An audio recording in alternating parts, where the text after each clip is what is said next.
Warning: the Savage Nation contains adult language, adult content, psychological nudity. Listener discretion is advised.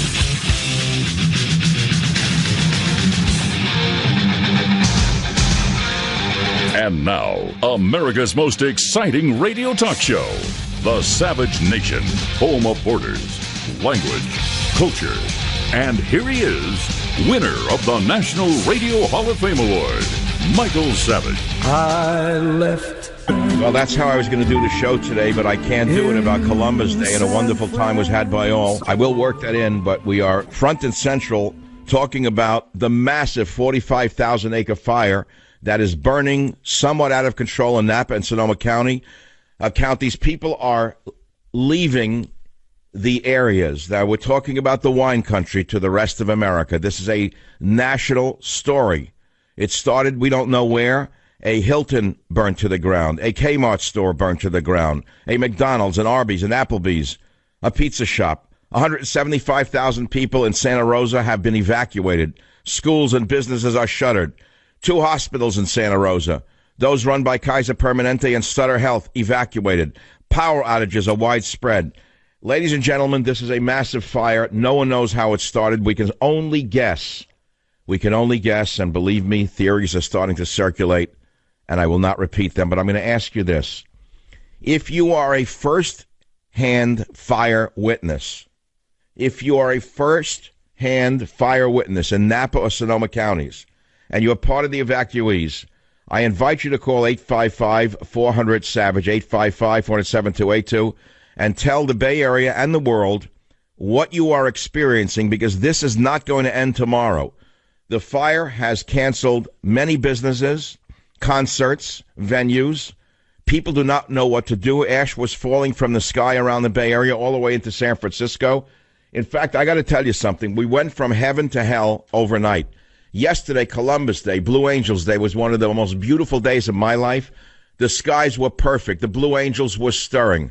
The party at Pinocchio's restaurant was the most phenomenal party I've ever been to in my life. I was dancing. I was singing. In fact, I even tweeted a picture of myself with a bunch of young Italian kids, and I was telling them some stories. It's a beautiful picture. You got to see it on michaelsavage.com.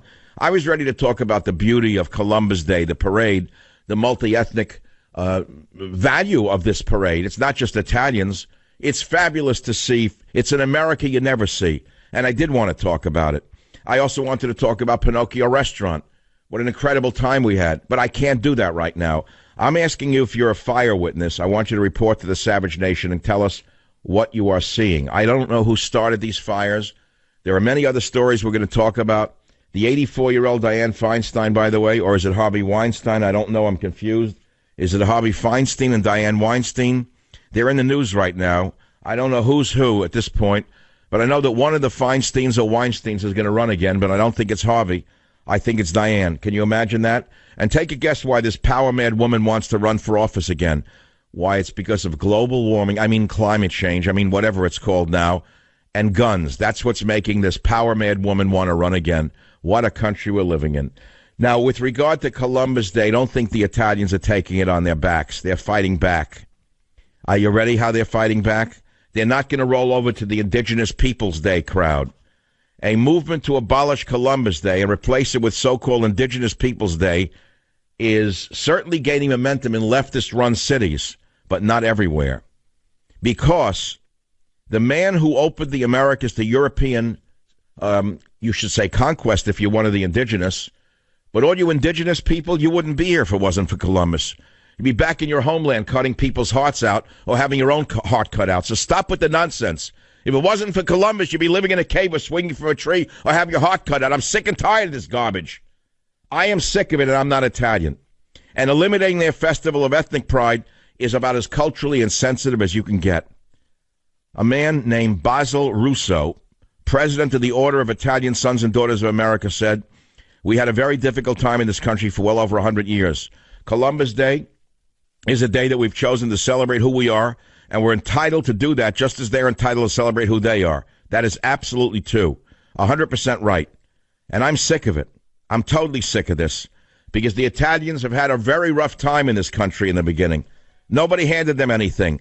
But they didn't go on welfare. And he didn't burn anyone's statues down. They broke their behinds in this country to build this country, unlike the ungrateful bums who are coming in and sucking our welfare dry. You can take that to the bank. KSOO, Earl, what are you calling me about?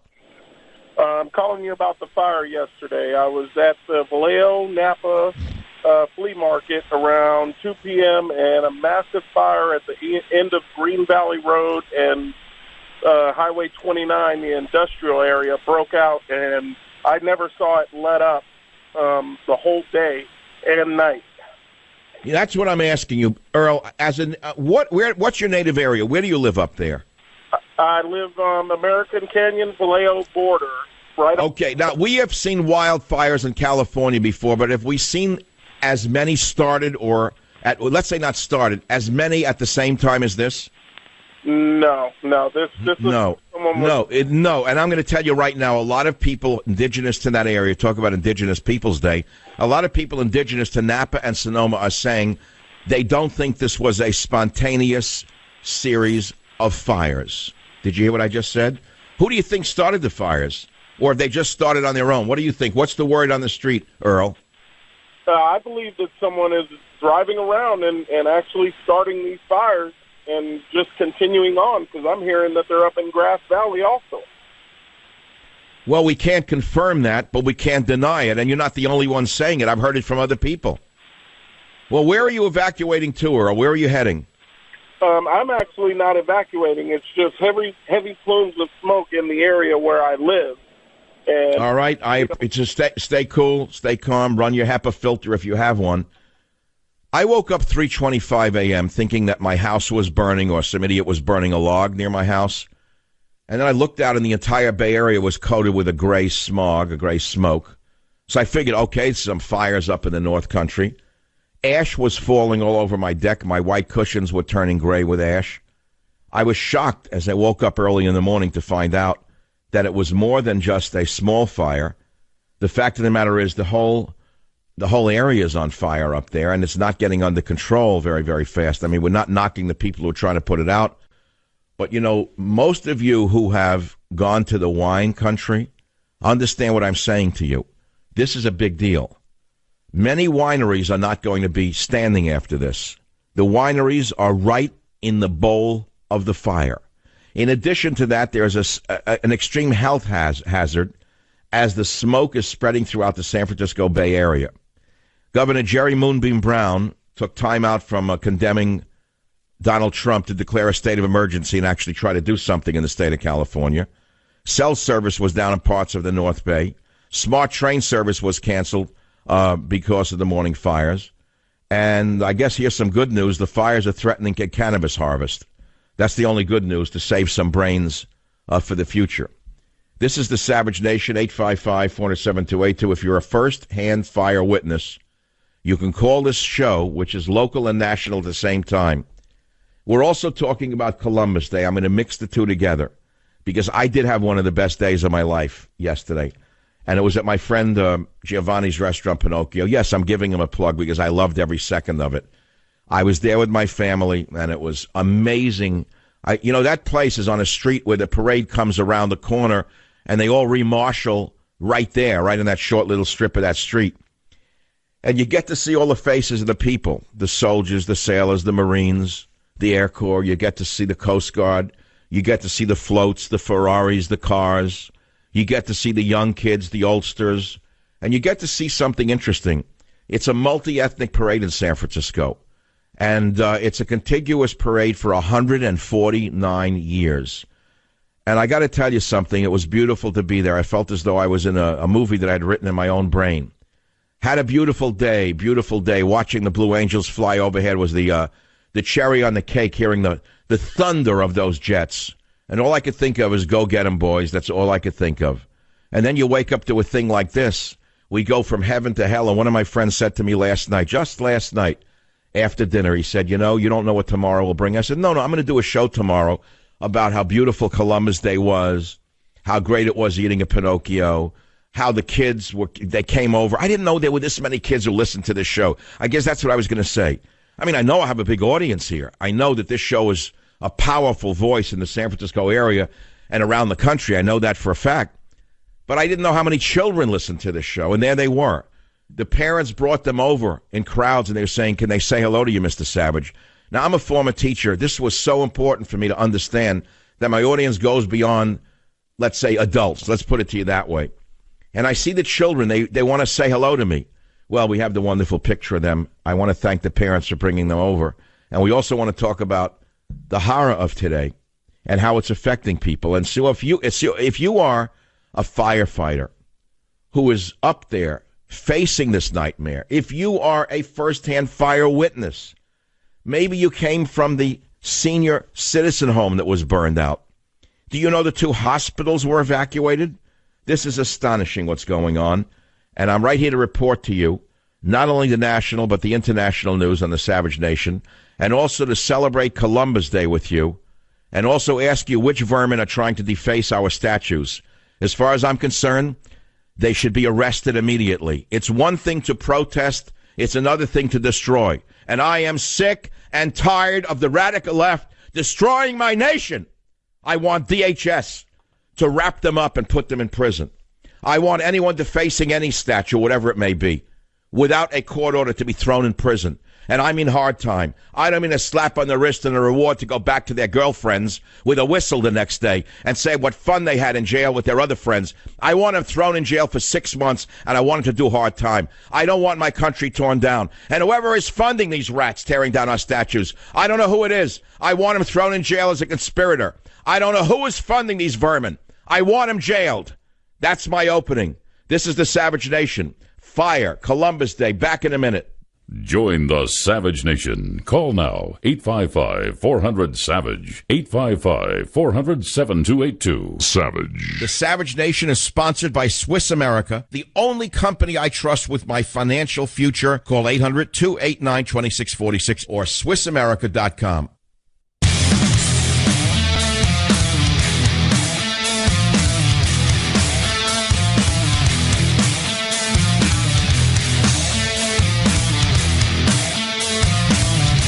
We are talking about this massive, massive firestorm throughout Napa and Sonoma counties.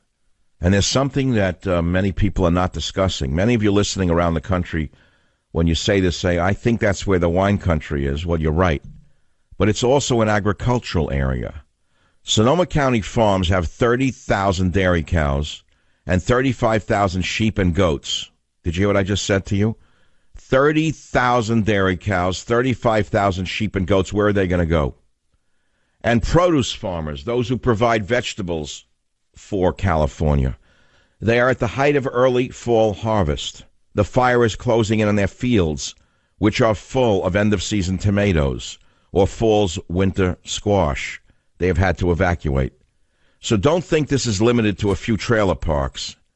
The fact of the matter is, the rumors are not very good right now. There are flowers in the field that are waiting to be harvested. There was 6,000 to 7,000 pounds of harvested winter squash and onions in storage.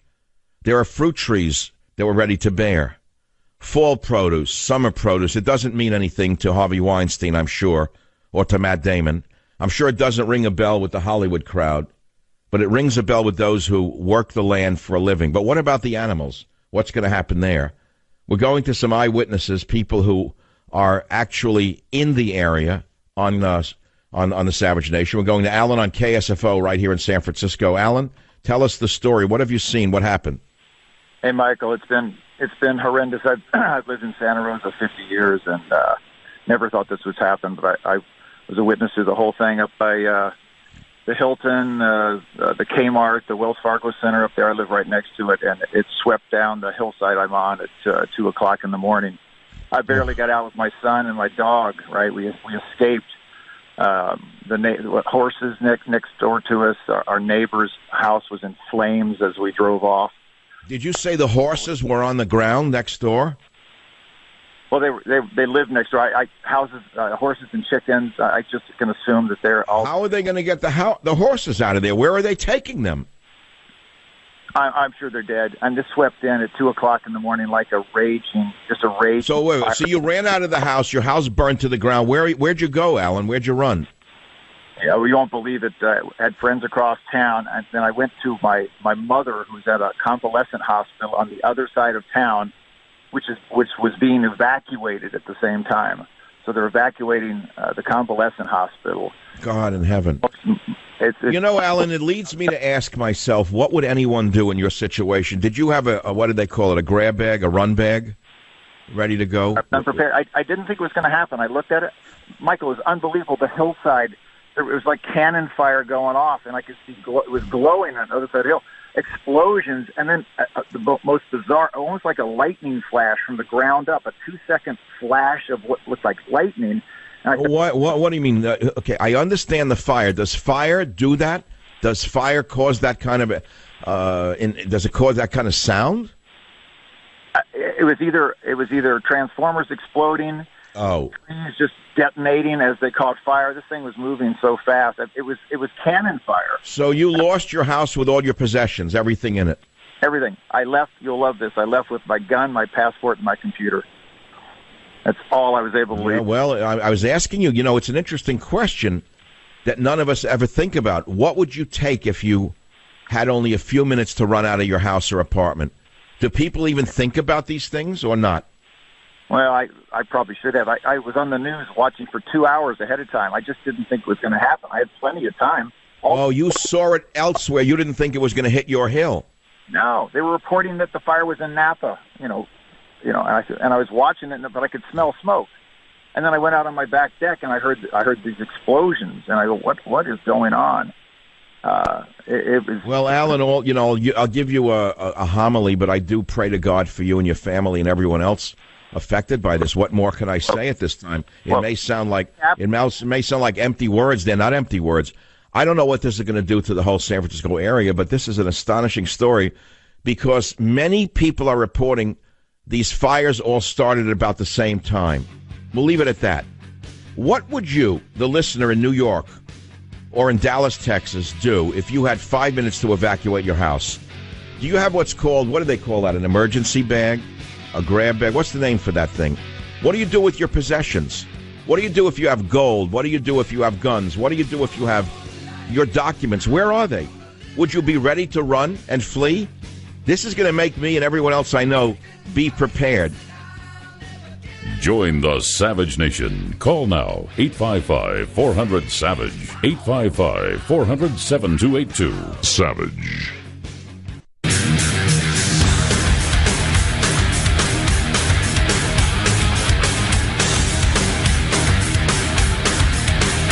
He still has bullet wounds in his body from the Vietnam War, and he's a Silver Star recipient. He's a great man. His father was another great American hero, and he has this to say: if it weren't for Columbus, unless they're from an indigenous group, the protesters wouldn't be here. America would not exist, and the people in this hemisphere would still be living off the land.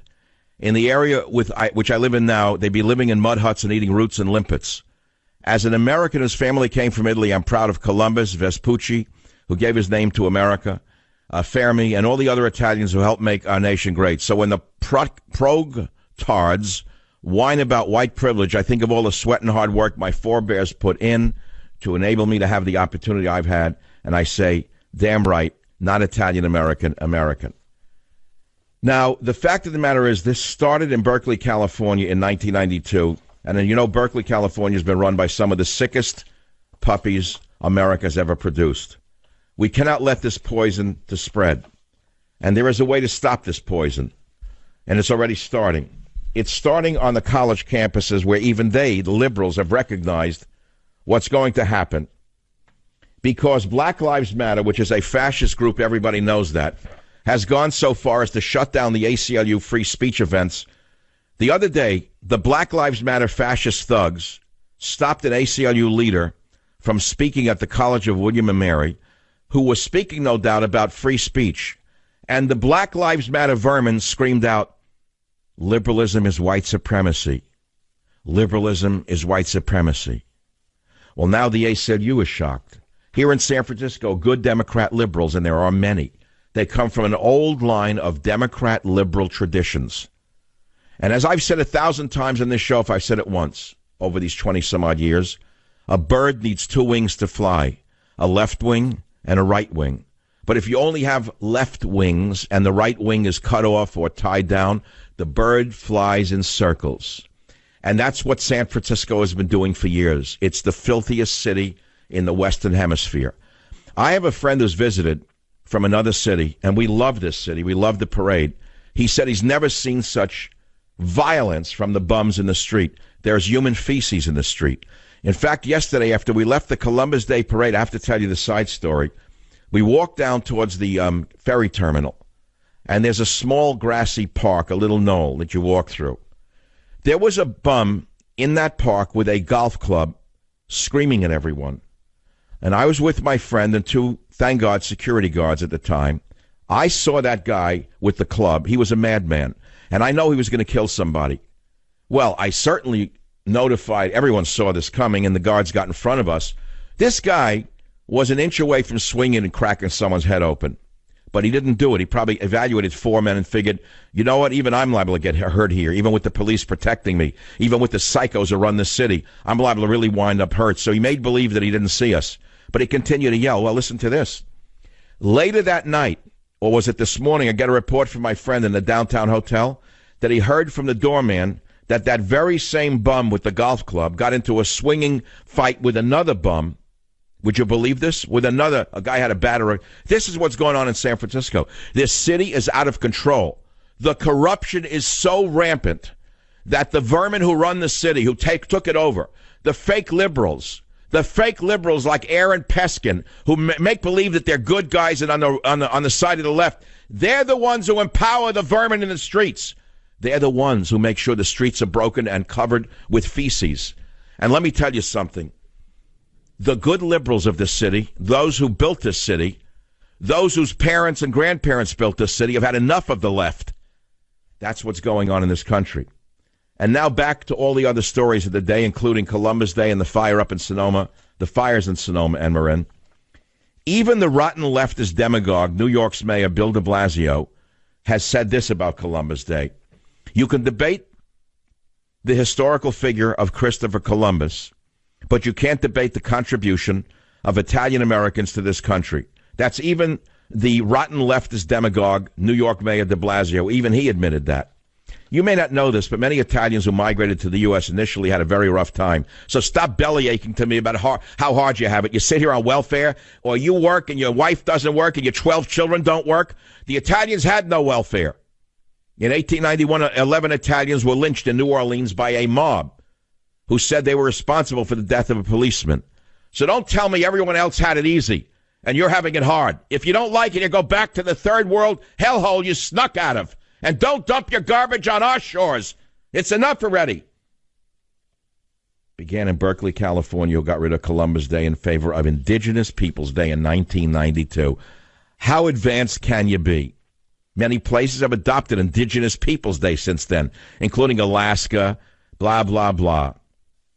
But let me tell you something. Let's call it Italian Heritage Day and end this nonsense right now. Let's call it Italian Heritage Day and move on. It's enough division. Or shall we now focus on some other days, such as Martin Luther King Jr. Day?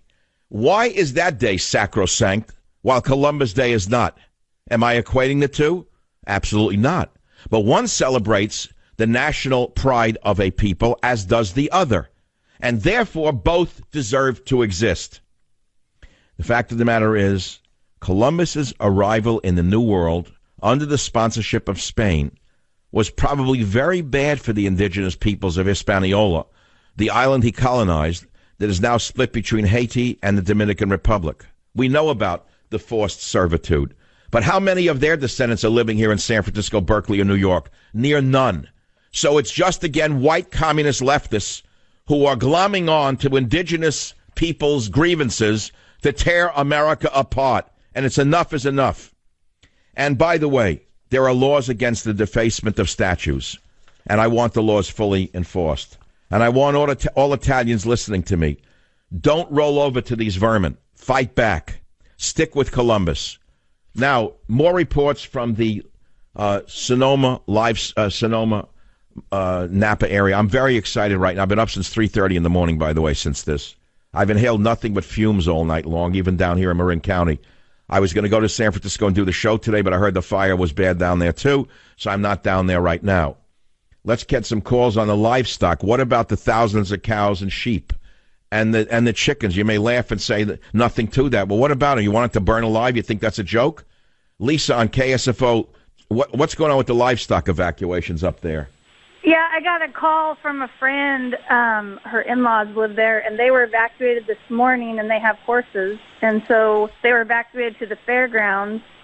And she just got a call, and I guess now they're talking about evacuating the fairgrounds. So she's trying to figure out where they can take the horses. And I live down in Modesto. We have a couple pastors, so I told her she could bring them here. They could bring them here. But I mean, well, I appreciate those with small, let us say, show horses. They can get them out of there. But what about farms with 20,000 cattle? I'd like to hear from someone.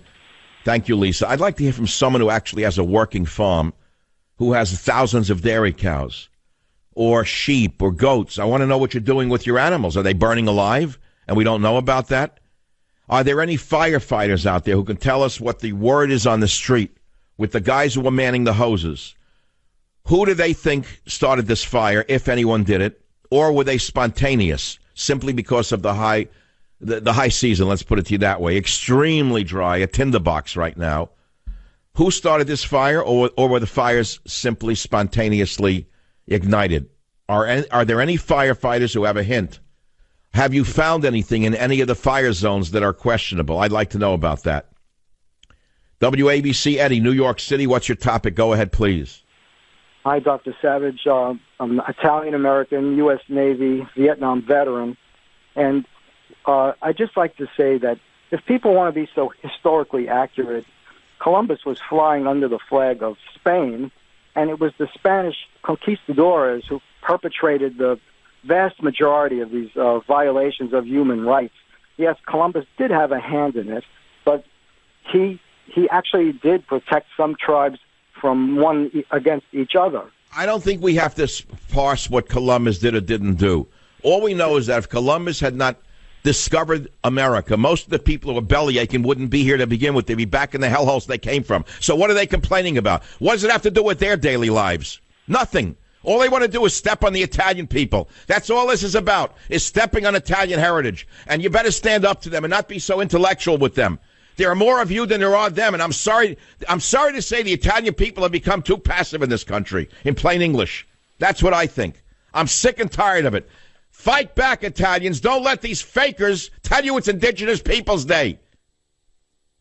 It's white communists behind all of it. It's that simple.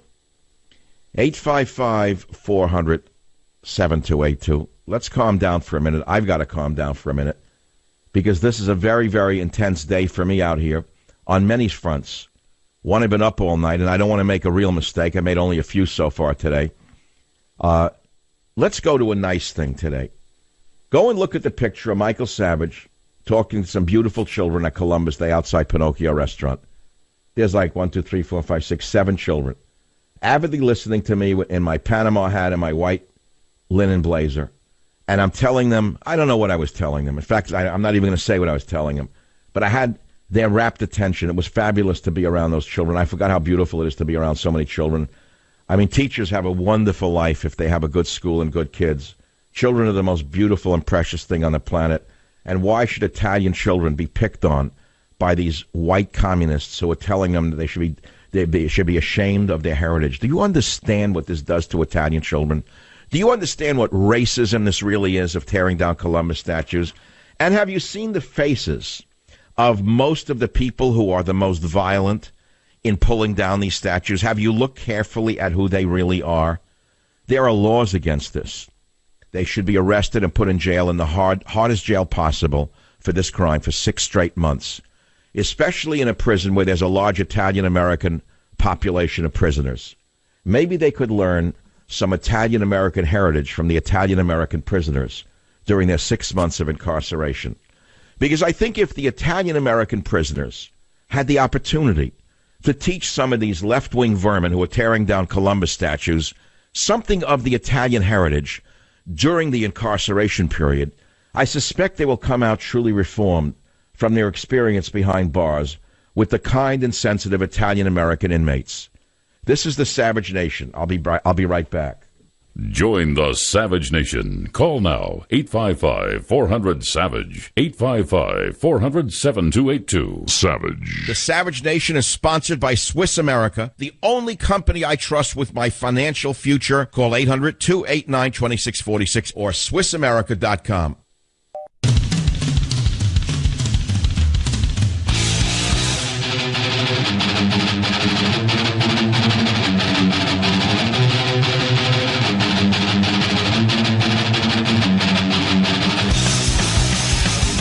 Look, sooner or later, your car's going to break down. It's a fact every car, truck, and SUV owner knows for true. Look, if you're lucky, it happens while you're still under the manufacturer's warranty, and the repairs are covered. But what if it happens after the warranty expires? You could be out of pocket thousands to get it fixed, which is why I recommend getting extended coverage like I did from CarShield.com. A new engine, a new tranny could cost you over $5,000. Even a simple repair to a sensor can cost you over $1,000 today. Why don't you skip that hassle? CarShield makes the whole process easy. You select your favorite mechanic, or you could even go to the dealership to do the work. No checks in the mail, no waiting for reimbursement. CarShield gets the mechanic paid directly. CarShield's administrators even give you the VIP treatment, providing 24/7 roadside assistance and a rental car while yours is in the shop. You're not going to be left stranded in the cold, believe me. If your car is 3 to 12 years old, it doesn't mean you have to pay high repair bills. CarShield administrators have paid out close to $2 billion in claims, and they're ready to help you. So save yourself thousands in potential car repairs. Get covered by the ultimate extended vehicle service protection before it's too late. All you got to do is call 800-CAR-6100. It's that simple. 800-CAR-6100. Mention Savage or visit carshield.com, code Savage, and you will save 10%. Write it down, please. 800-CAR-6100, Savage. That's carshield.com, code Savage. A deductible may apply. We're now talking about the fires up in the Napa and Sonoma areas. We're talking about the Columbus Day parades around the country today and the vermin and what should be done to them who are trying to tear down Italian heritage. And I want to know why the Italians are not more militant about their pride. What happened to Italian pride? Where did it go? How did it end all of a sudden? How do you let a bunch of verminous left-wing drug addicts do this to you? Jim on KSFO, welcome to the program. You're a battalion fire chief. Tell us what's going on up there. Well, there's quite a few crews that have been called up. I work in the Bay Area. We had an Office of Emergency Services engine from our organization go, as well as multiple other engines and another battalion chief as a strike team leader. So that jurisdiction obviously was overwhelmed, and they put the call out for, massive amounts of resources. So, everybody's obviously converging on that area as what they call initial attack. So are they getting any of the fires under control, Jim? We just lost ISDN coverage. Robert, are we still connected? Okay, that was a phone collapse, not an ISDN collapse. We got very bad cell service up there right now. Let's go to New York City, to WABC. Vito was at Columbus Day Parade in Manhattan today. Vito, what did you see going on in the streets of Manhattan today during the parade? Well, you were just seeing a great celebration. A lot of people are not going to be deterred by these. They're American haters. That's all they are. And you know what, Mike? 1 million people built Western civilization, but there are 3 men who laid down the foundation. The first guy was Charles Martel. As the Islamic invasion was going across North Africa and into Spain, he crushed it when they tried to go into France. All Europe would have been Islamic. Amen. Christopher Columbus told the Europeans there's a big piece of rock out there in the Western Hemisphere as he found it. And the third guy is George Washington, who shook off an empire and turned down being a king, unheard of. Those are the men who laid the foundation. The rest of us, Western civilization was created by 1 million people. They're trying to wreck it now. They got their giant wrecking ball going through it, and they're going to take out everything. George Washington. No, they're taking out nothing. No, they're going to be put in prison if they keep this up. I can guarantee you the tide is turning against the left-wing vermin. They're going to prison.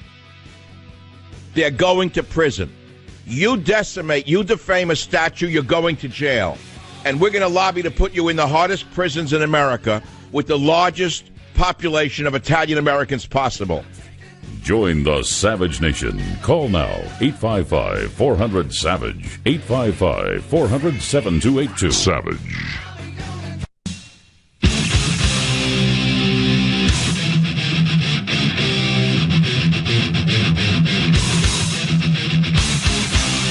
Warning.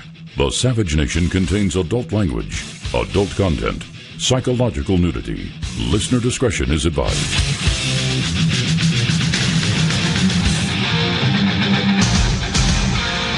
And now, America's most exciting radio talk show, The Savage Nation, home of borders, language, culture. And here he is, winner of the National Radio Hall of Fame Award, Michael Savage. It's pretty bad. We got the fires up in Sonoma and Napa. Thousands and thousands of people are being evacuated. We're still asking folks to call who have farms. What about the 20,000 dairy cows, the goats, the sheep, the horses? Where are they going? Where are they taking them? I don't know. There are other stories we're talking about, mainly how the white communist American movement is using indigenous people, whatever that means. I don't know what an indigenous person is. But the indigenous people, the troublemakers who have no jobs, except to cause disturbances and rip down statues, to spit on the Italian Americans in this country by decimating the name of Columbus. Now, there's a couple other stories I want to talk about that I haven't gotten to.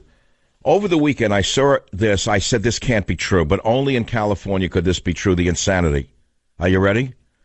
California lowers penalty for knowingly exposing partners to HIV. Listen to what I just said to you. Listen to what the nut job California Governor Jerry Moonbeam Brown just did. Let's say you have AIDS, HIV, and then you have sex with someone and you don't disclose that you have the infection. At this time, it is a felony to do so. Wouldn't that make sense? Knowingly giving someone a disease like this? Not to Jerry Brown. It's now a misdemeanor. The California legislature of fools passed SB 239 on September 11th. The law previously punished people who knowingly exposed or infected others knowingly with HIV by up to 8 years in prison. The new legislation will lower jail time to a maximum of 6 months. The new law also reduces the penalty for knowingly donating HIV-infected blood from a felony to a misdemeanor. Now, can anyone explain to me how this could be, why this is sensible? The sponsors of this bill should be put in jail. Senator Scott Wiener is a criminal for doing this. Assemblyman Todd Gloria, both left-wing fanatical Democrats, had the nerve to argue that California law was outdated and stigmatized people living with HIV. Does that make sense to anybody? Did you hear what I just said to you? These lunatics have now said if you knowingly give someone HIV by having sex with them, or you knowingly donate HIV-infected blood, don't worry about it. It's going to be a slap on the wrist because we're permissive in California. We are a tolerant state. And we're so tolerant that it's okay to give someone HIV. For what reasons, I don't know. But this psychopath, Scott Wiener, said that by destigmatizing HIV, the bill would encourage people to get tested? That doesn't make any sense to me. This will clearly lead to an increase in HIV infections. I totally think this is insane. The fact of the matter is, Mr. Wiener's idea that modern medicine can lower the spread of HIV is nonsense. And I will tell you why. The Senator Jeff Stone, a Republican, the only one who makes sense, said 3 out of 4 people who are on prescription meds in the U.S. do not comply with their doctor's orders on how to take the drugs. That's another topic. 84-year-old Senator Dianne Feinstein is running for re-election next year. She made up her mind over the weekend. And she said she's doing it because of climate change and gun reform, not because of the grift that she can get out of the deal. She's doing it. She's going to run again, not for the power madness that she's been known for. She'll be 85 on Election Day. If she were to win, she'd be 91 by the time her term ended. Feinstein cited climate change and gun reform as incentives for her to continue working in the Senate.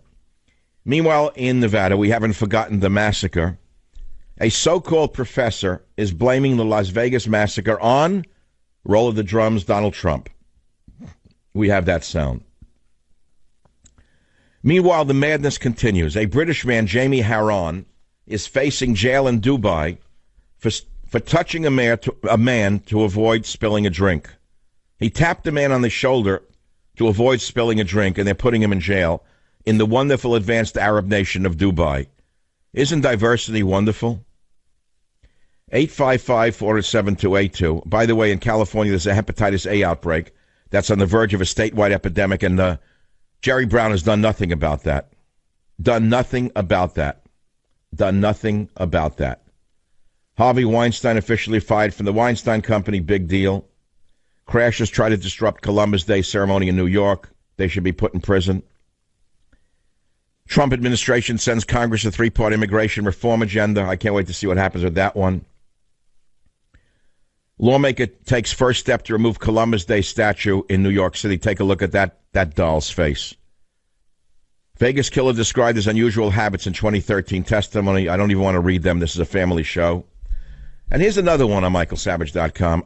X-Times reporter says Oscar winners called in to help Weinstein out of 2004 jam. This is a very important story. We know that actors are just actors and marionettes. We know that they're just full of it, in plain English. Well, this shocking story about Harvey Weinstein's alleged, I don't even know the word to use for it, but in 2004, the story was about to be run. But now a former Times reporter claims that the New York Times could have exposed Weinstein over 10 years ago, but the story was watered down by editors after a visit from Weinstein and calls from two of Hollywood's biggest names. You know who they are?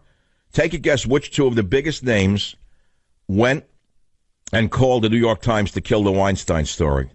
Two of the biggest liberals in Hollywood history, Matt Damon and Russell Crowe. Now, what's intriguing about this is that Matt Damon is very well known for his activism when it comes to climate change.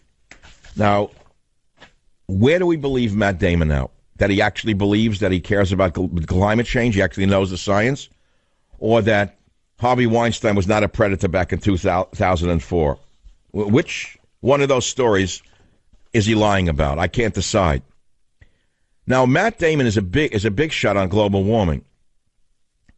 And we don't know whether he's sincere about it. We have no reason to think he is, because he's only an actor. And as you well know, actors simply read scripts. Those are other stories I want to talk to you about. But here's a really good news story. University approves policy that will allow them to expel or suspend protesting students. That is a good story.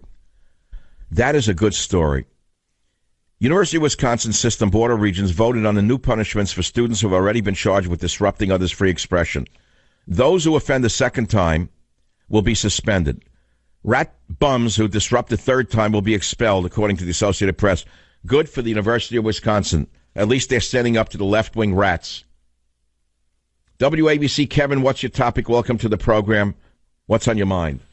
Hello, Dr. Savage. Big fan of yours and your show. Big admirer. About Columbus Day.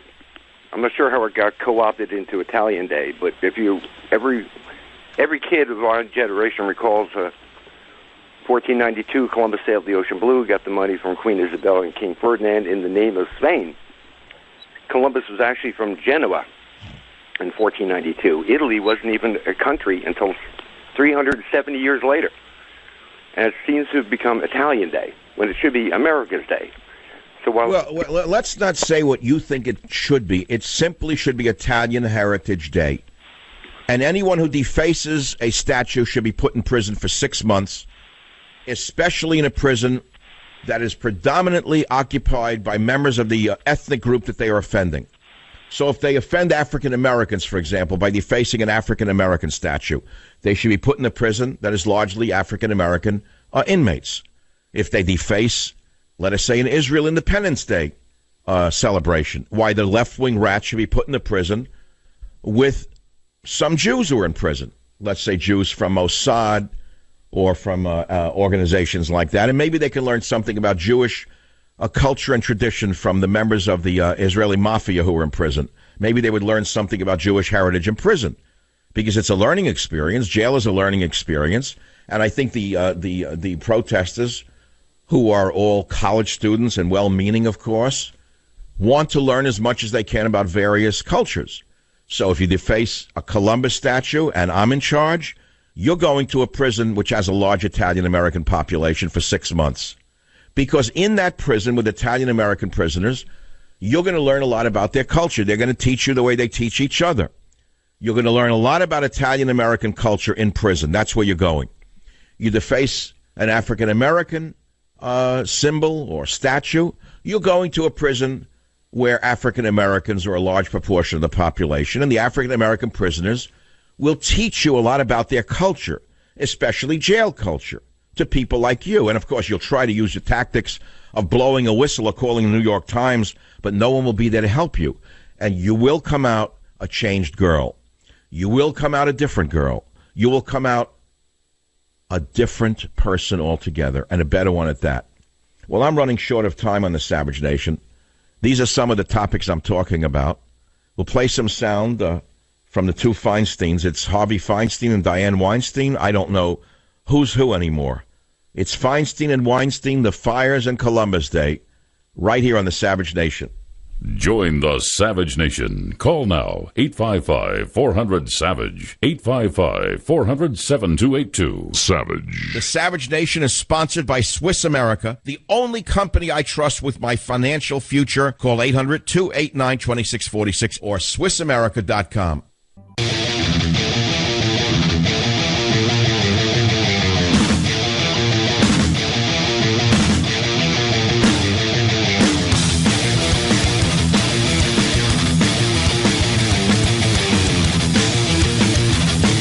So the left-wing fanatics are trying to erase Columbus Day. To most of us, Columbus is a hero.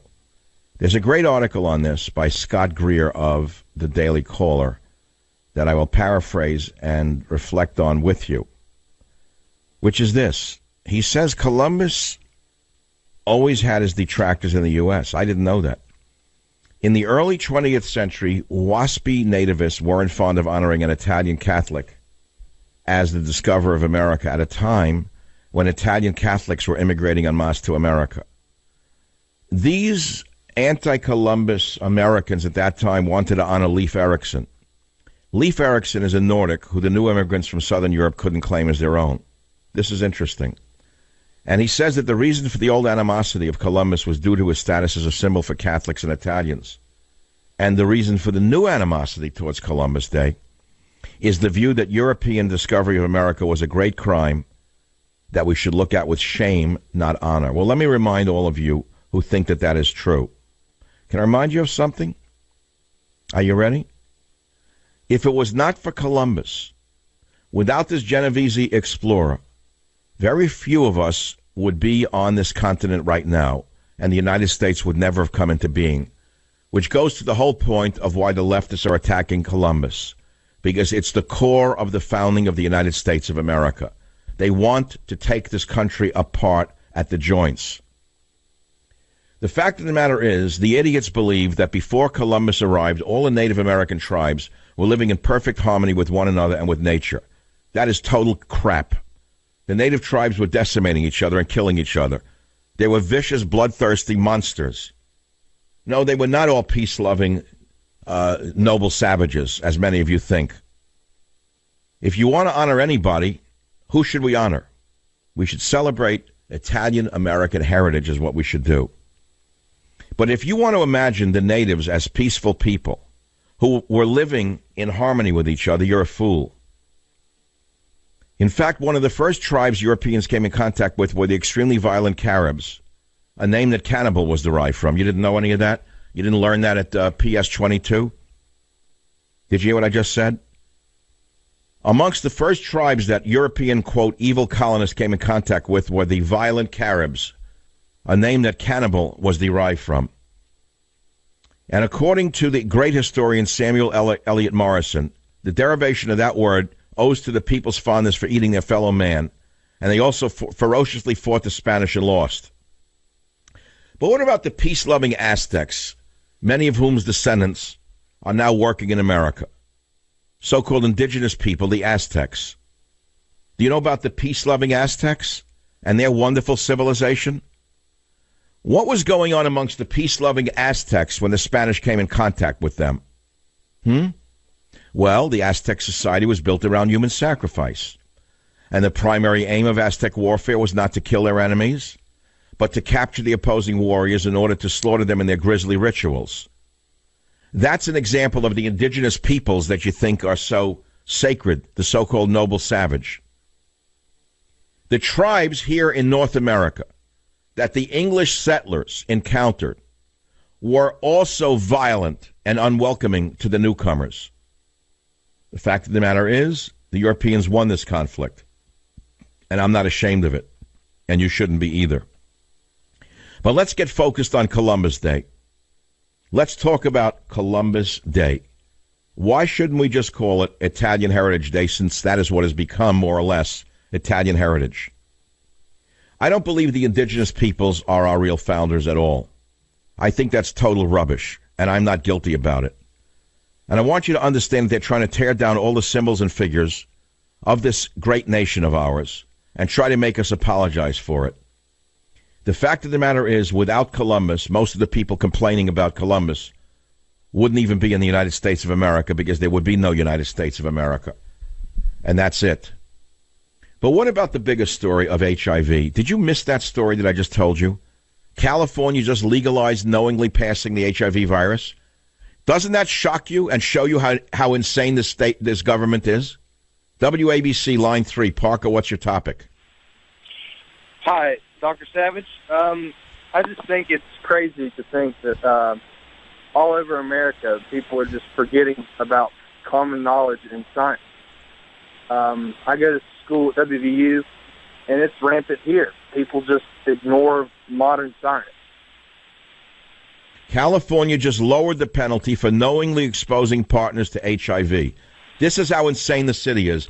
They're trying to override common sense and common scientific knowledge. You understand that, Parker? Yes, sir. It's crazy. How can you say if you have AIDS or HIV, you're actively infected, and you go and have sex with someone, and you don't tell them in advance, that's not a felony anymore. That's only a misdemeanor. That's what Jerry Brown just signed. It flies in the face of common sense, common medical sense, common epidemiology, but then Jerry Brown is known for that. So what else is new under the sun? Maybe someone who gets HIV now can sue Jerry Brown in the state of California for knowingly permitting people to knowingly transfer HIV. Would that make sense to you? Join the Savage Nation. Call now, 855-400-SAVAGE, 855-400-7282. Savage.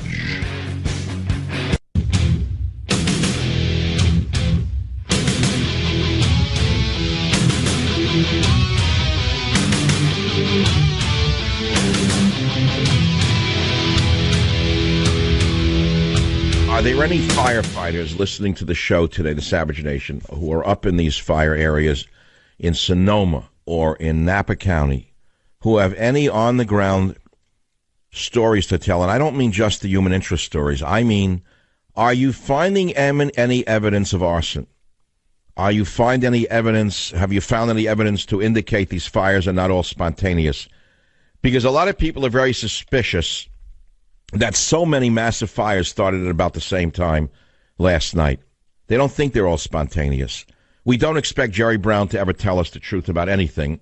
So we're asking firemen on the ground, I mean, you learning anything, or is it just spontaneous combustion? Is that what we're supposed to believe? I don't have any callers on that. We're also talking about Columbus Day and Italian Heritage Day. We're also talking about the insanity of California, where Jerry Brown and his cohorts just reduced the crime of knowingly transferring HIV, whether through sex, needles, or blood transfusions. Knowingly, listen to what I just said. The guy knows he has HIV. He knowingly has sex with someone, doesn't disclose it. The person gets HIV. It is no longer a felony. Are you telling me that's sane? Are you telling me that's not a criminal law unto itself? Are you telling me people who pass a law like this in order to appease certain groups are not committing a crime against common sense and against medical science itself? I would disagree with you. Okay. With these fires, a lot of questions are coming up. What if you had only a few minutes to evacuate your house or apartment? What would you take with you? Do you have a go bag? Have you really put it together? Do you have a go bag? What would you put in it? I mean, there's obvious stuff you put in it, like cash, gold, diamonds, watches, stuff like that. What are you going to put all that stuff in a bag every night when you go to sleep? Make it convenient for a burglar? So I don't know what people have in a go bag. I don't know how people put these things together. It's an interesting question now that people up here in the California area are facing the fire. Eric on KSFO, what's your topic? Yes, Mr. Savage, how are you today, sir? What's on your mind? I'm in a debate of a lifetime with, I'm from Tulsa, Oklahoma, which is right in the heart of Indian country, right? And my wife is Native American, my daughters are Native American, but we still celebrate and give thanks to Christopher Columbus because he may not have discovered America for America, but he discovered America for the rest of the world. And had he not done that, single-handedly done that, it could have took generations or hundreds of years to discover that this land was here. And so the reason why we are here is because he took the chance to find a faster route to India for trade. And so let's pause right there. First of all, every statement you've made is it's not debatable. It's all true. Number two, at the time it was equivalent of an astronaut going to another planet. Right, they thought he was going to fall off. It was one of the greatest sea voyages of the time. Yes, one of the greatest sea voyages of the time. And so, it was astonishing in those small boats to go so far. And, of course, these vermin who are attacking him should recognize the greatness of Christopher Columbus as a navigator and seaman unto themselves. But you still celebrate the holiday. Why? Well, because in our thinking is that that's the reason why we celebrate it, is because he was a monumental figure who discovered this land for the rest of Europe, and the reason why we are here today is because he discovered it. Now, right, so what are you going to do to save Christopher Columbus as a holiday and statues in your area? Well, that's the reason why I'm calling is to ask your opinion on whether or not you think it's a noble cause or I should even continue to do it, as I am in the debate with the school program because they allow my children to take off days like Martin Luther King Day, which, I mean, absolutely a wonderful man and did so much for civil rights movement and all that stuff, but is not a bigger figure in our mind than Christopher Columbus. Just as big, I would say, but not bigger. So why do my children not have that day off to celebrate Christopher Columbus and what he did for the rest of the world? So, Eric, that's a very good idea. So why don't you, what you're saying is you want to bring legal action against the school district or whoever tries to decimate your heritage, and I think that's a very good idea. I just got this flash on the Savage Nation that may answer some of the questions about the forest fires. This comes to us from pjmedia.com. ISIS in January say set fire to forest areas adjacent to residential areas. Did you hear what I just said? ISIS in January said set fire to forest areas adjacent to residential areas. Could it be these vermin who have penetrated this nation, these rats, these invading rats? And you know who I'm talking about. You don't like it, you can lump it. Could it be the invading rats that Obama ushered in every way possible were not screened at all, and that amongst the invaders there were some ISIS members who are now doing us harm? Is that possible? It's not logically impossible, is it? Are you looking into that, Governor Brown? Have you authorized your highway patrol to investigate whether ISIS is behind some of these forest fires, or is that too politically challenging for you, Mr. Brown? I think it's a very important story. Andrew on WABC Line 2, what's on your mind, Andrew? Hello, good evening. Good afternoon, Dr. Savage. I'd like to talk a little bit about multiculturalism and how it boils down to what's happening with the defacing of the idols of the country, the shaming and defacing of Western culture as a whole. This is, in my opinion, this is the end result. This is the end game, or at least getting close to the end game of what we call multiculturalism. The idea that, and I'll quote Thomas Sowell, the great African-American author, economist, I'm sure you know him, that he said multiculturalism boils down to that you can praise any culture in the world except Western culture, and that you cannot blame any culture in the world except Western culture. And that is essentially what is taking place here. Do you agree with that? Well, it's an obvious statement. It's pretty well stated, but what's the point of repeating the obvious? What do you mean you can blame any culture? What's the point of saying that? I'm saying don't put up with it. My whole point is don't put up with this garbage. Just saying. I mean, I can't stand it, but I'm a young college student actually, and I'm up to my knees in it, and it's I mean, multiculturalism is basically a denial of reality, is what it is. It's people who just are using it as a way to devour. All right, let me help you and everyone else listening to the show. Let me give you what Dr. Savage is famous for. You think all cultures are equal. They're not. Not at all. All cultures are not equal. Some have given much more to civilization than others. Let's start with trains, planes, cars, rockets, telescopes, tires, telephones, radios, television, electricity, atomic energy, computers. These are all miracles made possible by the minds and spirits of men with names like Ampere, Bell, Caselli, Edison, Ohm, Faraday, Einstein, Cohen, Teller, Shockley, Hertz, Marconi, Morse, Popov, Ford, Volta, Michelin, Dunlop, Watt, Diesel, Galileo, and other so-called evil, dead white males. I hate to disappoint my friends on the extreme radical left, but the fact of the matter is everything I just said is true. And the rest of what I'm about to say is tantamount to blasphemy in this insane age. But my friends, truth is truth. How long are we going to pretend that origins play no role whatsoever in our world? The origins of the inventions, the science, the technology, the music, the poetry, the art, the economics of the world in which we live. Our present civilization is due to the revolution in electronics and computer technology. We all know that. Where did it come from? Who designed most of these devices? I'm not trying to discredit the many contributions coming from, let us say, non-Caucasians, but fact is fact. And I know it's hard for you to understand it, and you want to curse me and all white males. But most importantly, you should know that almost all important and consequential inventions have come almost exclusively from white males. Now, if you call me a liar, you'll have to come up with the proof that I'm wrong. Remember, I am not saying that there were no important contributions from non-whites. I said the overwhelming majority. Of course, I know about such things as the Chinese and gunpowder. But they didn't take it much beyond firecrackers and pyrotechnics. And yes, I know about the pyramids and masonry of South America and the zero of the Arabs. But I ask you, would we have atomic physics and electricity if it hadn't been for the ancient Greek philosophers, who, for example, had the idea that all matter consists of tiny atoms? Aristotle, 5th century BC, used electric charges to treat gout. Did you know that? Did you know that Archimedes perceived the center of gravity of solid cylinders and spheres? Did you know any of that? And from the basic discoveries of Greek civilization, it went to the Romans. And after the fall of Rome, it passed to later Europeans, who expanded on this scientific knowledge.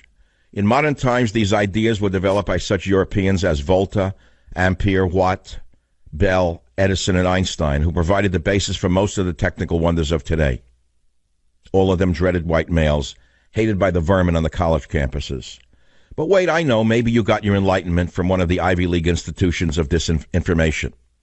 Maybe they taught you that it's all the result of white racism and oppression, that every time a potential Einstein, Edison, or Ford popped up in the third world, a white hit squad would swoop down and eliminate him before he had a chance to prove himself.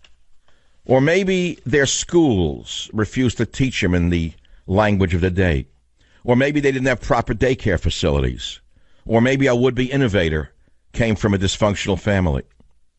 But the facts tell us that many of the great men pursued their genius at great personal risk, like the astronomer Galileo, who proved that the earth revolves around the sun.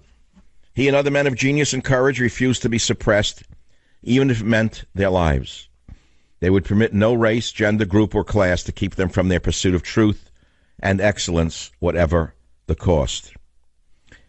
Where has there ever before in history been a group of human beings who have brought about the likes of the Magna Carta, the U.S. Constitution, and the countless life-saving and life-improving inventions that we all enjoy. So, my friends, be very, very careful the next time you hear some hatred towards the white race, especially towards the white male. This comes from an article I wrote entitled White Male Inventions, written on December 15th, 1999. My name is Michael Savage. What I just said to you is irrefutable. Now, I want to go to something else, since I'm very sensitive to the fact that society is falling apart. Many people don't know which way to turn. They have no idea what's up and what's down, not north, not south. Yesterday at Columbus Day, I told you I had a wonderful day, and I'm going to repeat it once again. I was in North Beach, which is an Italian district. When you say Italian district, it was fundamentally established by Italian people over 130, 40 years ago. And a lot of people came up to me and they said, Savage, I can't wait to read your God, Faith, and Reason book. We love your statement, the search to find God is defining itself. We're buying copies for our children. And I said to them one thing. I said, please pre-order God, Faith, and Reason right now, either from Amazon.com or BarnesandNoble.com, for one reason. If we can drive this book up to the top of the charts or near it, a book that's a long shot, remember, it's a dark horse, so to speak. It is a very, very long shot that this book is going to go to the top. When you consider people like Harvey Weinstein control every industry to do with entertainment, and that includes publishing, including the books that are published. If you look at the filth and the violence that's in bookstores, this dark horse, God, Faith, and Reason, is a very, very, very long shot to make it to the top of the charts.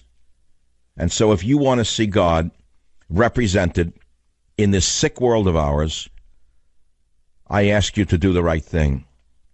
This is the Savage Nation. I'll be right back.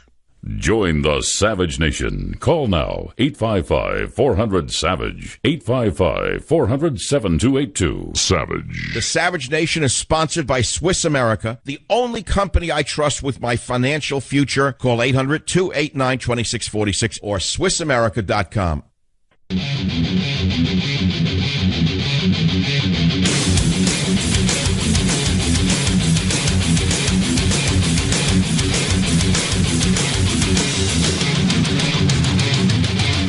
Did you know that you can find out if your body is making enough nitric oxide simply by testing your own saliva? I've been raving about Super Beets. It's a great circulation superfood. You know why? Because it works. You see, you'll get more energy, more stamina in as little as 20 minutes. The good people at Super Beets include their new saliva indicator strips with every purchase. You use your own saliva to see changes in your nitric oxide level when you use Super Beets. I love that Super Beets puts their money where their mouth is. And for a limited time with your first order, Super Beets will send you an entire month's supply of saliva indicator strips, a $25 value for free. With your order, you also get a free book, plus your first can of Super Beets for free. That's another $60 value, also for free. So try it for yourself. Call 1-800-481-0504. Get a month's supply of indicator strips. Very, very, very, very important to track those changes at a cellular level. 800-481-0504. More energy, more stamina while supporting healthy circulation. 800-481-0504. Or go to SavageLovesBeats.com. Write it down, 800-481-0504, or go to SavageLovesBeats.com. These fires, were they started by arsonists? Now you say, oh, why do you say a thing like that? After all, the fire people would know that by now. No, they wouldn't. And even if they did, they couldn't arrest the person. I'll give you an example. About a year ago, 16 fires were started from one arsonist, and they couldn't arrest him. Cries of "string him up and you're going to hell" erupted outside a Lake County casino on a smoky afternoon in 2016 as state firefighters unveiled a poster-sized mugshot of an arson suspect accused of burning hundreds of buildings 2 days before. But what investigators did not tell the crowd is that they knew the suspect. They had been closely tracking Damon Paschilk for 2 summers at the time because he allegedly set at least 16 Lake County wildfires before the big one. You may not know this, but after all of these fires, and they thought he did it, a prosecutor was writing a search warrant to arrest him. But state arson investigators didn't put him in cuffs until 2 days after a devastating Clayton fire erupted. That fire burned 300 buildings and torched nearly 4,000 acres of grass, brush, and tree, and cost California taxpayers millions of dollars in firefighting expenses. Although he was arrested, Paschilk pled not guilty to 23 counts of arson and other charges, including a misdemeanor count of possessing methamphetamine. Apparently, he has nothing to do with these fires, but there is a high likelihood that there's another arsonist or arsonists, maybe even ISIS, behind this madness in California. Join the Savage Nation. Call now, 855-400-SAVAGE. Savage.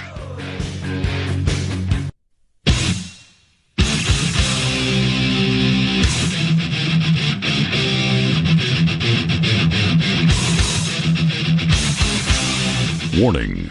The Savage Nation contains adult language, adult content, psychological nudity. Listener discretion is advised.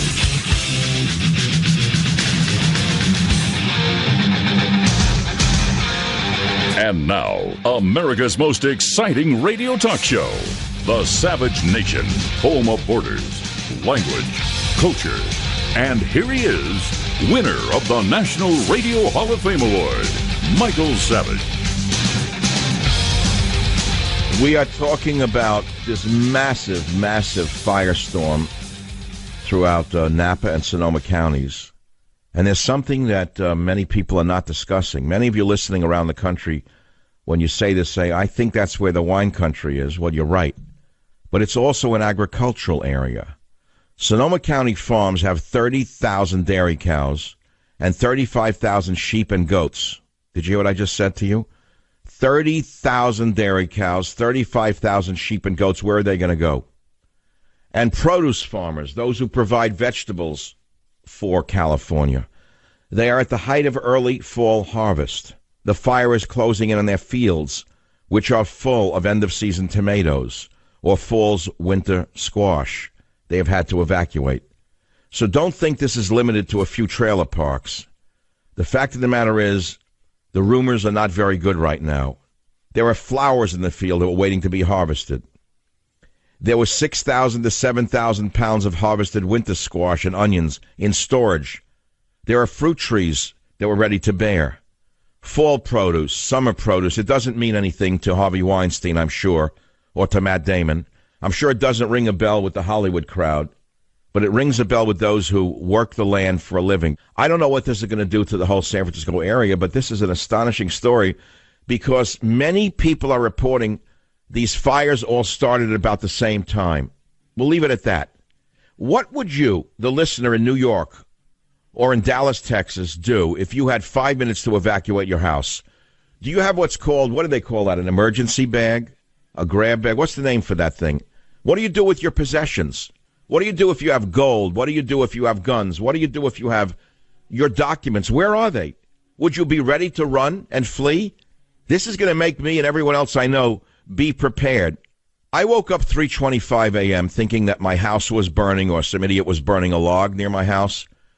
And then I looked out and the entire Bay Area was coated with a gray smog, a gray smoke. So I figured, okay, some fires up in the North Country. Ash was falling all over my deck. My white cushions were turning gray with ash. I was shocked as I woke up early in the morning to find out that it was more than just a small fire.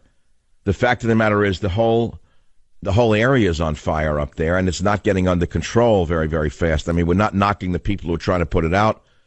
But, you know, most of you who have gone to the wine country understand what I'm saying to you. This is a big deal. Many wineries are not going to be standing after this. The wineries are right in the bowl of the fire. In addition to that, there's an extreme health hazard as the smoke is spreading throughout the San Francisco Bay Area. Governor Jerry Moonbeam Brown took time out from condemning Donald Trump to declare a state of emergency and actually try to do something in the state of California. Cell service was down in parts of the North Bay. Smart train service was canceled because of the morning fires. And I guess here's some good news. The fires are threatening a cannabis harvest. That's the only good news to save some brains for the future.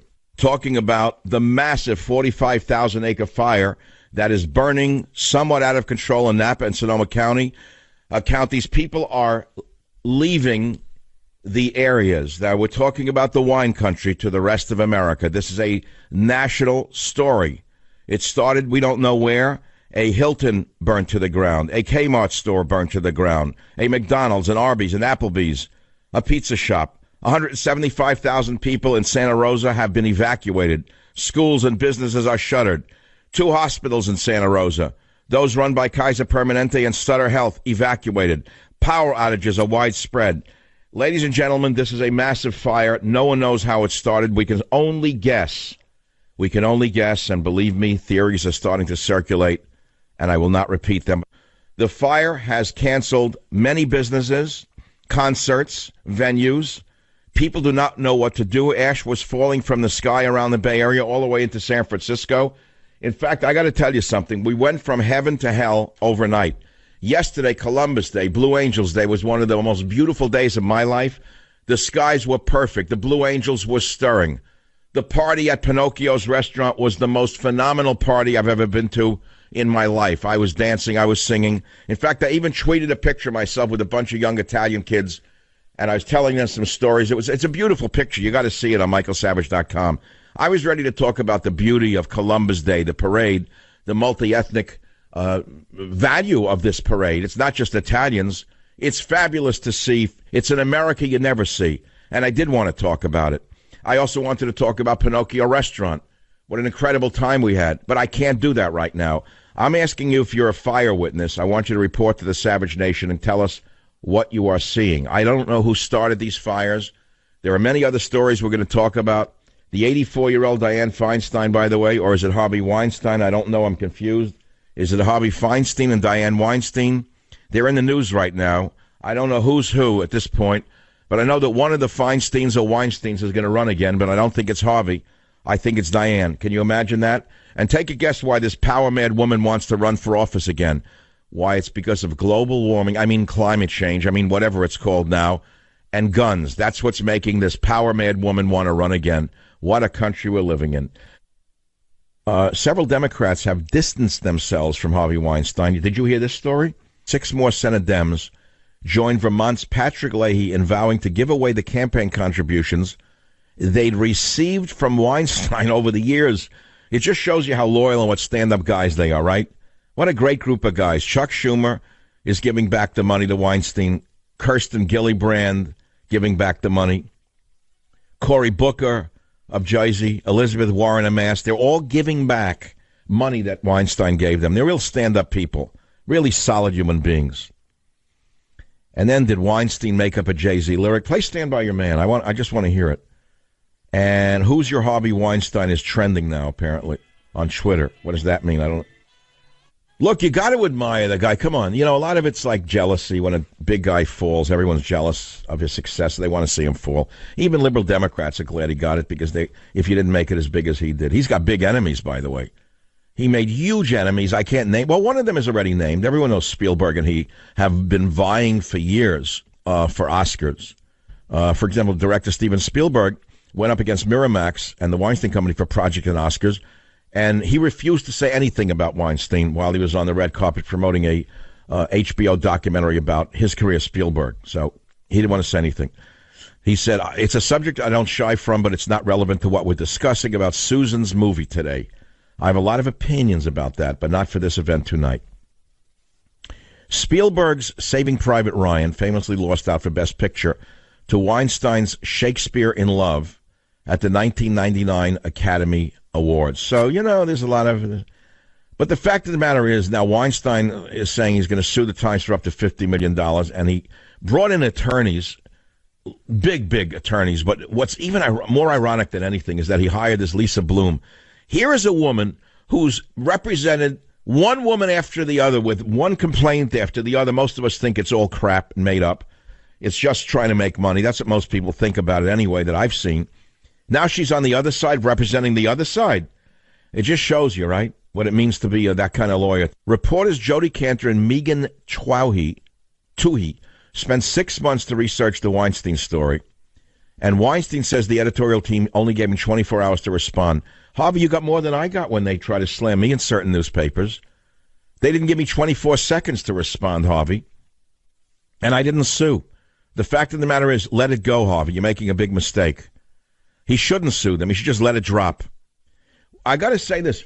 Weinstein denies the accusation leveled by actress Ashley Judd that kicks off the story, in which the Kiss the Girl star said she showed up to his hotel 20 years ago for a breakfast meeting to be greeted with talk of massages and watching him shower. Now, look, I haven't eaten lunch yet, but the thought of Harvey Weinstein giving me a massage or watching him shower is enough to kill my appetite for the rest of the year, I got to tell you. But all right, that's the way Hollywood works. But the thing is I think he's making a mistake. He should just drop the whole thing. Then there's another subtext of the Weinstein scandal story that the New York Times is pushing. Weinstein backing his feminist attorney's new docuseries. Now, here's something really ironic. Lisa Bloom, in my opinion, is one of the worst people in the history of the human race. My estimation. I think she's one of the worst people I've ever seen walk on two legs. That's what I think of her as an attorney. Now, she's represented dozens of women who've accused men, rightly, wrongly, truthfully, or untruthfully, of sexual harassment. Bill O'Reilly was attacked by her. Donald Trump was attacked by her. It's interesting to me that no liberals ever attacked by women were attacked by her. But now Lisa Bloom has turned her attention to debunking the women who are accusing Harvey Weinstein of sexual harassment. And this creature with a law degree is now representing Harvey Weinstein. But here's the rub. Are you ready? She's doing a series of movies, a docuseries on her wonderful work and her contributions to humanity, being produced by Harvey Weinstein. You talk about a closed shop. Now, Lisa Bloom is the daughter of feminist attorney Gloria Allred, another prize example of the legal profession and of honesty in the law. As you know, Gloria Allred is above any suspicion as to motivation, and she only represents honest women who accuse evil men, as you well know. And so, mother and daughter, shall we say the seltzer bottle doesn't fall far from the truck. Now, with regard to Columbus Day, don't think the Italians are taking it on their backs. They're fighting back. Are you ready how they're fighting back? They're not going to roll over to the Indigenous Peoples Day crowd. A movement to abolish Columbus Day and replace it with so-called Indigenous Peoples Day is certainly gaining momentum in leftist-run cities, but not everywhere. Because the man who opened the Americas to European, you should say conquest if you're one of the indigenous, but all you indigenous people, you wouldn't be here if it wasn't for Columbus. You'd be back in your homeland cutting people's hearts out or having your own heart cut out. So stop with the nonsense.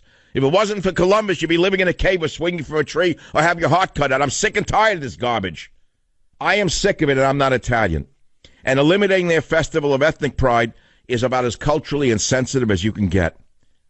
A man named Basil Russo, president of the Order of Italian Sons and Daughters of America, said, "We had a very difficult time in this country for well over 100 years. Columbus Day is a day that we've chosen to celebrate who we are, and we're entitled to do that just as they're entitled to celebrate who they are." That is absolutely true. 100% right. And I'm sick of it. I'm totally sick of this, because the Italians have had a very rough time in this country in the beginning.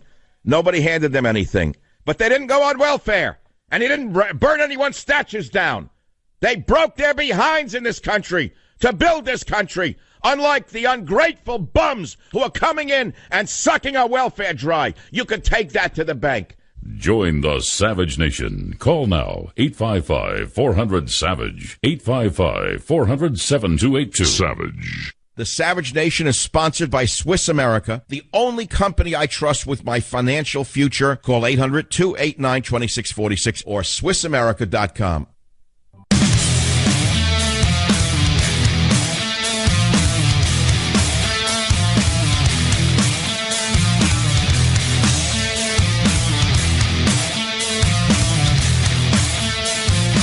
Now, normally a fire, even a large forest fire, would not be a national story. But this story about the fires that are spreading in Napa and Sonoma counties is of great national concern, because the director of California Fire Department, the California Fire Director Ken Pimlott, is reporting that the fires are burning throughout an 8-county swath of Northern California. Did you hear what I just said? 8 counties at once. Napa, Sonoma, Yuba counties. And firefighters from as far away as San Diego have been called into action. Now, how did all these fires start at the same time?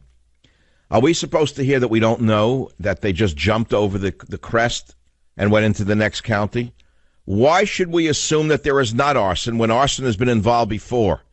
The answer is because if it is arson and the state officials who are more interested in marijuana and other insanities will be caught once again having failed the people. So they'll tell you it's spontaneous combustion. If there is anyone listening to this show in the firefighting world who's out there right now who has evidence that there may be arson, I want you to call the show right now. 855-400-SAVAGE. Let's go to KSFO. Todd, line 2. Go ahead, please. Are you a firefighter, Todd? Yes, sir, I am. I'm also a fire chief and with a lot of experience in what's called the wildland-urban interface, which is what is happening in the Sonoma and Napa valleys. So tell us what you think is behind all of this, these massive fires. Did they all start about the same 10 o'clock period? Well, it's my understanding that that's the case, and let me preface that where I'm basing my information on came from a Department of Homeland Security conference I attended 5 years ago, where Walid Shubat and several others, where he was the keynote speaker, and several others had talked about a long-standing strategy of Al-Qaeda, and now today continuing into ISIS, is to start these fires because of the economic impact that it has into a community. Fires like this cost tens of millions of dollars, but it's also the loss of agricultural impact. Every economy is based on new wealth generated from three primary ingredients: mining, agriculture, and manufacturing. Everything we have comes out of the ground or off the hoof. If you displace that supply chain, it has a catastrophic economic... What kind of vermin are let into this country would do a thing like this to our country? What kind of human filth are we letting into this nation without any screening? Listening to these psychotic liberals telling us that all people are equal, they're all fine, they're all wonderful. How can we be letting these human throwbacks into our nation like this? Look, I have a lot of emotions about this. The politicians are killing us all. It's that simple. And they're not going to tell you it's arson. I'll tell you right now. You're not going to hear it's arson. If it's from today till kingdom come, they'll never tell you it's arson, because if they ever admitted that it was arson, number one, and a member of Al-Qaeda or ISIS, number two, they would admit what? That they're a bunch of do-nothing morons who permitted this to happen. They're not going to admit that. That would go against the whole multicultural open borders theory, wouldn't it? So they're going to tell you it's just spontaneous combustion as a result of what? Fill in the blanks, Matt Damon.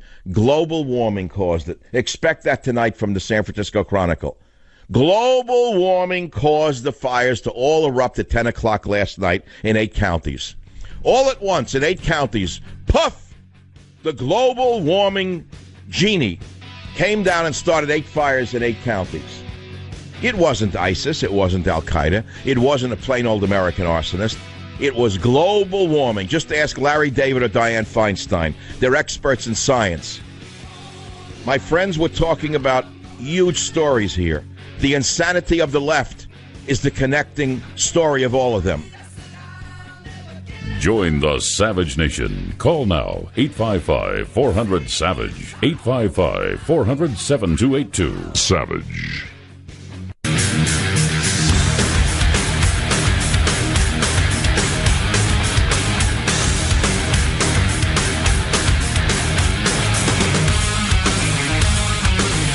Ladies and gentlemen, California is burning. Do you understand what's going on? It's not a single fire.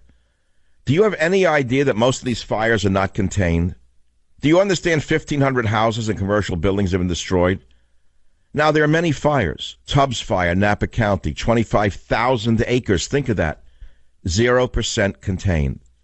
Atlas Fire, Napa County, wine country, 25,000 acres, 0% contained. Mendocino County, 10,000 acres, 10,000 acres, 0% contained. 1 killed, 2 very seriously injured. If you look at a statewide map of the fires, you'll be very surprised to see it's not a single fire. There's a fire in Butte County, Cherokee Fire, 7,500 acres, 20% contained. There's a Cascade Fire, Yuba County, 5,000 acres, 0% contained. Nuns Fire, Sonoma County, 5,000. You know what 5,000 acres is? LaPorte Fire, Butte County, 3,000 acres, 0% contained. Patrick Fire, Napa County, 3,000 acres, 0% contained. Sulphur Fire, Lake County, 2,000 acres, 0% contained. What is odd, there's more to it than this, and I can keep reading them to you. Napa, Sonoma counties are being devastated in many areas by these fires. The question is, first, how did these fires start? I am getting reports that many of these fires started about the same time last night, 10 o'clock. And now, of course, we're being told they're spontaneous, they jumped the hill, they transferred on their own. Do you actually believe that? Do you actually believe this? How do we know what started these fires? Santa Rosa is a city of 175,000 people. Many, many people were evacuated out of this city, including people in an old age home. 2 hospitals were evacuated. But what about the animals? I asked that 2 hours ago. I haven't gotten an answer. Safari West animals, there's a place called Safari West in the wine country. What have they done with the giraffes in Safari West? Is there anyone listening to this program who is associated with the animal park near the wine country called Safari West? You have beautiful animals out there, giraffes, rhinoceroses, cheetahs, and other African animals at the Safari West Wildlife Preserve in Santa Rosa. Where are they? Have they been saved? Now what about the thousands of farm animals? You say you can laugh at it if you want, but you got thousands of cows, you got geese, you got ducks, you got sheep, you got goats, you got horses. Where are they going? What are they doing with all of them? I don't have the answer to these questions, ladies and gentlemen, but all I know is that the firefighters are doing everything they can to stop the fires. The CHP has their helicopters out there rescuing people trapped by flames. I don't see any members of the ACLU out there saving anybody, nor do I see any members of Black Lives Matter or ACT UP or Occupy this or Occupy that. Somehow they're not up there helping anybody. All they're doing is plotting how to destroy America. I am so sick and tired of the two Americas not coming to understand that we have a fight for our survival on our hands. You have those who are building and those who are destroying. Those who are creating and those who are destroying. You have those who are making and those who are taking, and I am sick of it. I'm sick of listening to this garbage about how evil my country is.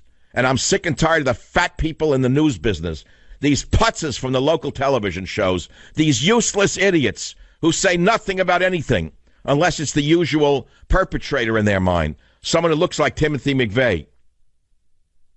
I want to know what you think if you have any information. You got farmers and livestock up there. Where are they going? Are there any farmers listening to this show in a car? What about the farm and dairy land? What about all those animals up there? What are you doing with them? How are you saving the animals? Where are they going? These are questions that need answers. We're also talking about the vermin who want to destroy Columbus Day.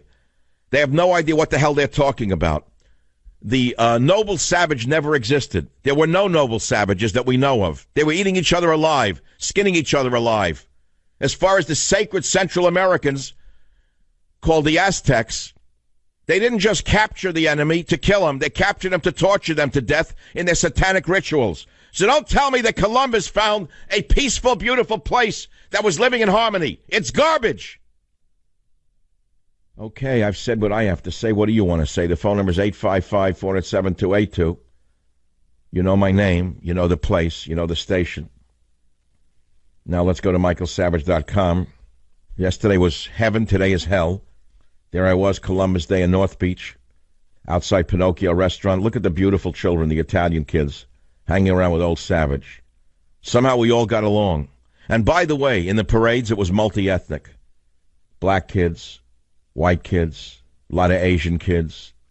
You name it, they were in the parades. They weren't hating each other. They weren't beating each other up. All I kept saying to my friends there during the parades were, how come we don't see the faces of these children and this multi-ethnic view of the Columbus Day parade from the vermin at the San Francisco Chronicle? How come the garbage that run these newspapers, these filthy haters of America, these perverts and these deviants, how come they never show the true face of Columbus Day? Why is it that the filth who run this once great newspaper never show you the harmony of the races at a Columbus Day parade? I asked, where are the pictures showing the multi-ethnic nature of this Columbus Day parade? Why is it that the city has not one single newspaper? It's all run by vermin on the left who try to cause hatred between people. But it was just nothing but beauty yesterday that I saw. Look at me with the children. Do you see any anger there? There was no anger, not one angry moment in that day. There was not one fight. There was not one incident that I saw that was bad during that Columbus Day parade. Now compare it to some of the other ethnic parades in this country. Go ahead, make my day and tell me I'm wrong. Go ahead, make my day. I didn't see one incident that was off yesterday in the whole parade, but compare it to some of the other wonderful ethnic parades. You indigenous people, you. Tell me about your parades, what happens when you have a parade. How many people come out alive is the question, not how many people come out dead. I am sick of this double talk. It's like I'm living in a brainwashing asylum. The newspapers here don't exist. They're all liars. Every one of them who writes for them is sick. There's a guy at the Chronicle who covered the Blue Angels on Saturday. I wanted to find him and wring his neck. I won't mention his name. He said hordes of people came to watch the Blue Angels. He sneered at the pilots. He sneered at the planes. He sneered at the ships. He sneered at everybody who was 1,000% better than him. He's not good enough to wash their laundry. He's not good enough to shine their shoes. And I think his name is Scott Rubenstein. I wanted to call him up and say, you moron, you. If it wasn't for the U.S. military, you'd be a lampshade, you fool. If it wasn't for the U.S. military, you wouldn't be in this country, you idiot, you. Why are you putting out this poison against the military? But I didn't say it. I'm saying it now. And if you don't like it, you know what you can do? You can call the show at 855-407-282 and tell me what you think of me. And maybe we'll take your call. Maybe we won't. Okay, that's what I'm talking about. What are you talking about? What do you know? What do you know about anything? Let me take some calls here and see what you know about this. KSFO, line 2. Frank, go ahead, fire away. All right, go ahead, say something. That Jerry Brown turned down the largest aircraft that puts out fires, and Russia has it right now, and they said they'd loan it to us, but that criminal Jerry Brown is not going to allow. Do you have evidence to prove that Jerry Brown said no to the Russian firefighting airplane? It's all on record, sir. It's all on record. And just, for the last few years, they've been asking to use it, and he says no. And it's the largest aircraft, bigger than the C-130, and he says no. Jerry Brown has other problems other than the fires that are burning. He's got to push the left-wing agenda as fast as he can. He's got to make sure all the illegals are nice and safe tonight in bed. He's got to make sure all the illegals are fed and housed and clothed. That's Jerry's job. Otherwise, he wouldn't last a day in office. The only reason he's there is because of the illegal aliens. Everybody knows that. The unions were behind them. And the unions are who? SEIU. Illegal alien. That's what it is. That's who put this bum in office. That's who keeps Feinstein in office. It's the illegal alien community that put these anti-Americans in office. It's that simple. I'm furious at these lousy politicians. They're all no good. They're all no good. There's not a good one amongst them in the state. They're all demonic. Did you hear what Jerry Brown did over the weekend? I caught this story. California lowered the penalty for knowingly exposing partners to HIV. Let me repeat this. Let me repeat it because it makes no sense unless you're insane. Listen to me. It's a CNN report. Are you listening? Starting January 1st, 2018, it will no longer be a major crime in California to knowingly now, that's the word, expose a sexual partner to HIV without disclosing the infection. Psycho Brown signed legislation on Friday that lowered this offense from a felony to a misdemeanor. It gets even worse. Are you ready? The new law passed by the psychos in Sacramento also reduces the penalty for knowingly donating HIV-infected blood from a felony to a misdemeanor. Now, you know what that means? It means that someone with AIDS who's sick, mentally ill, can now go in and knowingly give HIV-infected blood. And if you get AIDS, guess what? It doesn't matter to Jerry Brown. What matters is that he satisfied one psychotic group of lobbyists in the state. It gets crazier by the second.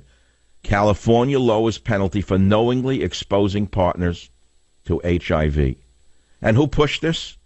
Are you ready for the names of the psychos who sponsored this?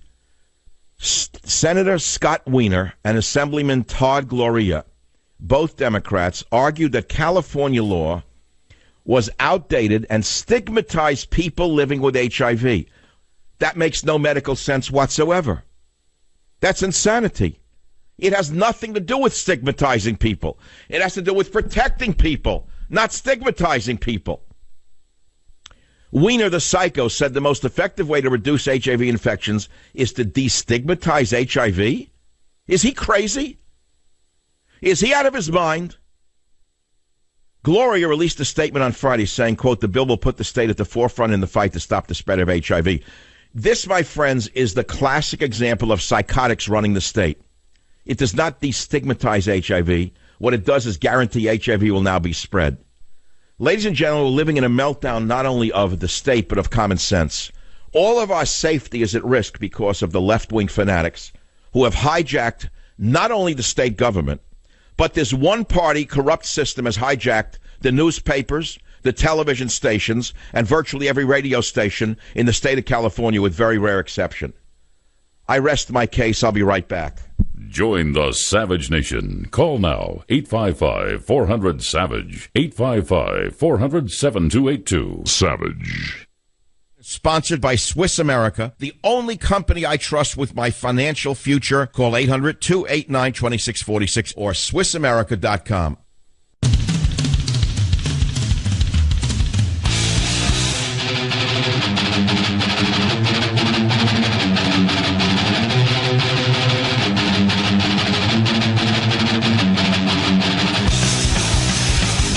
Meanwhile, in Europe, the plague of Islamism continues to rage. There's a machete attacker on the run in London. Isn't it nice? Isn't multiculturalism grand? A knifeman, not describing who the knifeman is, broke an elderly woman's leg and threatens tourists in Nice. Isn't multiculturalism great? Isn't open borders just a wonderful, wonderful idea? It sure is, particularly if you're on medication and you're running the state or running a nation. Absolutely great. Meanwhile, California has the worst fires in state's history. The only good news is that cannabis harvests have been threatened. That's the only good news so far. Governor Brown says it's not under control. The wind-whipped wildfires are sweeping. What would you do if you had to evacuate? Well, I don't know if I want to go into that one right now. Let's play some sound that I have. Here is Dianne Weinstein. I don't know which Weinstein or Feinstein it is, saying that at age 84 she's going to run again because of global warming and guns, that we need her so badly for these things. Here she is in clip 02, Feinstein, America attacking gun owners in 02. America is a gun-happy country, and I think there are many of us in growing numbers that don't want a gun-happy country. Guns have their place. I don't have a problem if they're used properly. You're a bodyguard with a gun, you lying thing, you! Is a growth of substantial improper use of weapons, beginning with the Texas bell tower. I have seen over the decades a growth in the substantial misuse of the Senate by people who feather their own nest, Diane. How come there's been no investigation of senators who may be steering contracts to their spouses? Could it be because there's no newspapers left in America? Could it be that the only targets are those who do not control the newspapers, Diane? And so you have Feinstein blaming guns now for the massacre rather than the man who did it. I don't even want to talk about guns. She's up to her old tricks. Meanwhile, at the University of Nevada in Las Vegas, a so-called professor, you know today what the word professor means, don't you? Professor. She blamed the Las Vegas massacre on Trump. Her name, Tess Winkleman. Thank God it's not Winkelstein. Here's Tess Winkleman blaming the Las Vegas massacre on Trump, if you can believe this. Tomorrow we'll wake up and hear that the wildfires were caused by Donald Trump. Let's hear this one now. When he got elected, I told my classes 3 semesters ago, some of us won't be affected by his presidency, but others are going to die. Other people will die because of this. Let's take a look at some of the other sound I have saved for you. Now, here's an interesting one from Steve Wynn of the Great Wynn Resort in Las Vegas, who said this slaughter in Vegas would not have happened in his hotel because, listen to clip 10. He tells you what they do in his hotel. Listen carefully. We have been guarding the doors for 2 years.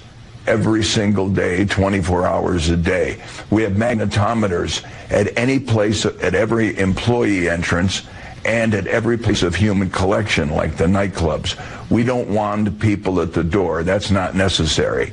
We profile or inspect or examine everybody that enters the building. He also said, this is very interesting, that the maids are told that if anyone stays in a room, I think it's a certain number of, beyond a certain number of hours, they report that room occupant to the authorities. They go into the room. And apparently at the hotel where this lunatic was, he had been there for days at a time and no one had gone in there. So apparently there was a breakdown at every turn in that hotel. Steve Wynn also said that the killer had the most vanilla profile one could possibly imagine, that there was nothing interesting in this mundane man. However, had he been holed up in one of the Wynn resorts for the number of hours he had been in there, they would have gone in that room and stopped him. So apparently the hotel failed completely to protect the people, according to this story. That's the Savage Report for the day. Thanks for listening.